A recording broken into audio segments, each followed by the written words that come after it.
Hey, deserving listeners, it's time to continue watching Welcome to Plathville and have me react to it. As I always say, take everything I say with a grain of salt because I don't really know these people and I'm just talking about a TV show that's edited pretty heavily. So just always consider that as I comment on what I'm seeing. When I open up to somebody, it's you're weak and you're not as strong as you should be.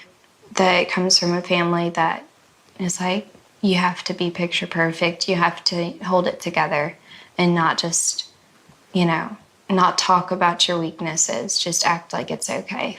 So this is pretty common, at least in the United States, to have this notion or this rule or this lesson or attitude in a family where emotions are weak and asking for help makes you weak and you need to keep it together and you need to get rid of your emotions. A lot of people are like this. Even for therapists, I'll be training therapists and in the middle of a supervision meeting or a class, they'll cry and they'll apologize. So, oh, I'm so sorry, I'm crying. And I always stop them and I say, never apologize for feeling an emotion, ever, especially to me. Feel your emotions. And I don't say this in the moment, I might later, but those apologies come from a lifetime of being told that to cry is to be weak, and to cry is to burden someone, and to cry is to bother someone. To cry is to be a child or something. And it's just some of the dumbest notions that have ever been said by humans, and humans have said a lot of stupid things.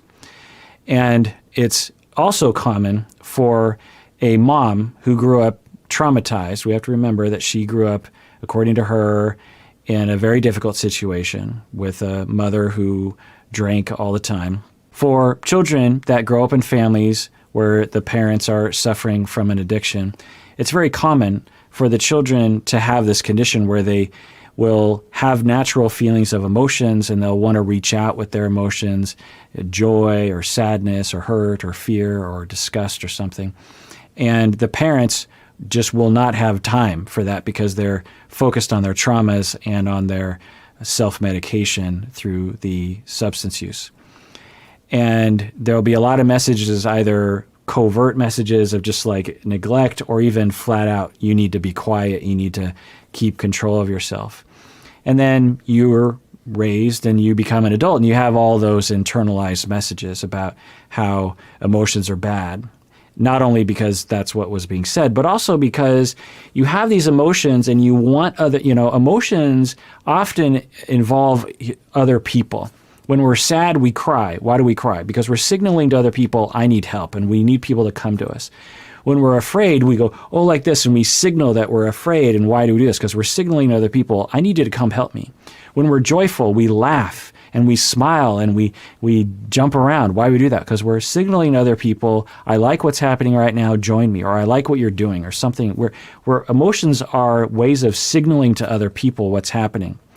And so when we have those emotions as children and no one cares, then we learn it's probably better if we get rid of our emotions or we try to get rid of them, we suppress them. One of the ways that we do that is if we shame our emotions internally and we say, no, do not be weak because no one cares. And you need to not cry, you need to not be joyful, you need to not be sad, you need to not be afraid. I don't have time for that right now because no one else cares. And if I feel that feeling, it's just going to be double tragedy because I'll be neglected, but I'll also be rejected as I'm signaling to other people that I need help. And so no, emotions are dumb.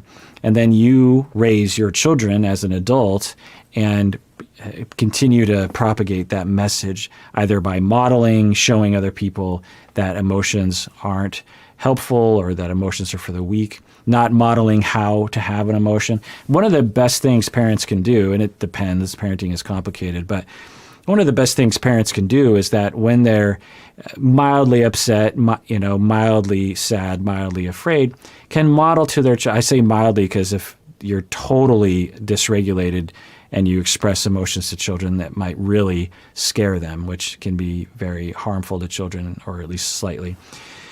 But if you're feeling a little bit of emotion, it's a wonderful thing to provide a model for children of just this is what it looks like when someone is sad. Say, the family pet dies and you're crying, and your kids come to you, or say you remember a past pet that you had before your kids were born and you're crying, and your kids come to you and say, "Oh, why are you crying?" You're like, "Well, I'm just remembering my dog that I had when I was young, and it makes me sad, and it feels good to cry because that, it's okay to cry and it's okay to feel sad." When you model that for children, they remember that, like, "Oh, so I have feelings of sadness and I cry." And I always felt like that was kid stuff, but actually I see adults doing it too.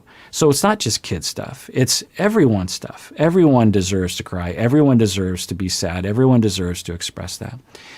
And so for Mariah, she is talking about growing up in a family where you considered emotions to be weak and that you couldn't express yourself and that you had to always be picture perfect. And it just makes me wonder if my narrative, as I've been saying it thus far, would be accurate or would resonate with the family. I don't know.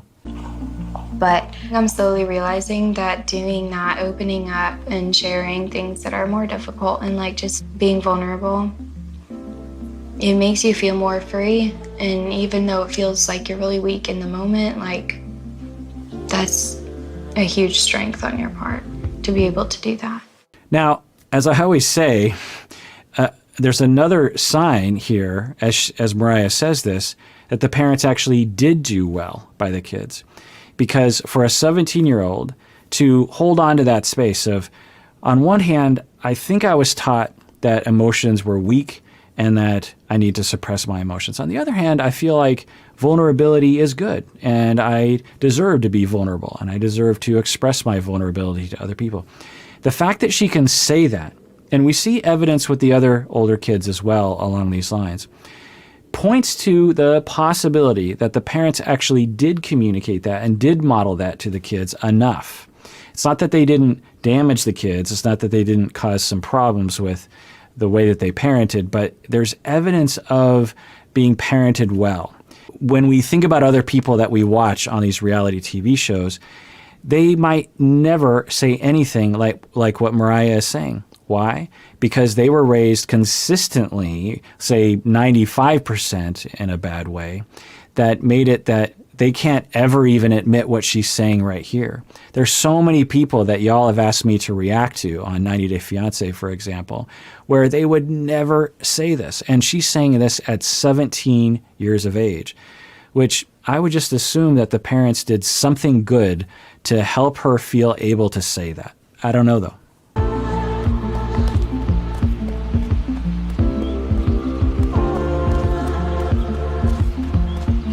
That's just an area that I have to rewrite. Now, some of y'all might be like, "Oh, Kirk, you don't understand. These parents are terrible human beings. I've read all the online, you're saying that you've read all the online articles or whatever." And look, I'm not defending the parents. I'm not going to defend anyone on this show because I don't know them. We're seeing a reality TV show. It's edited, that kind of thing.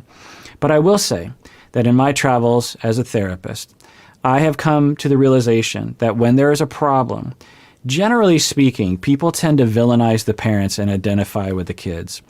I could speculate as to why, but especially younger people, especially if you've never had your own teenager, if you've never actually raised a difficult teenager in particular, you're going to look at someone like Mariah and be on her side and be against the parents. But I found that when I actually interfaced with people, that I found that things were much more complicated than that.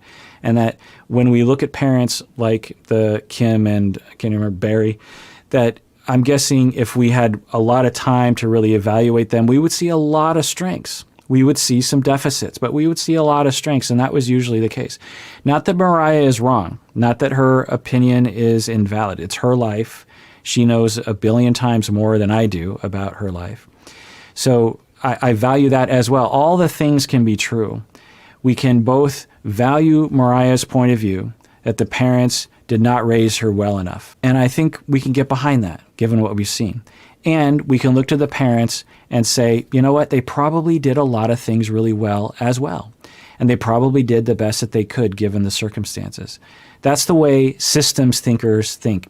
Family therapists, we use systems theory in addition to all the other theories. But our primary theory, or at least the foundational theory, is systems theory. And that theory tends to involve non-judgment of everyone, tends to involve the understanding that everyone's trying their best.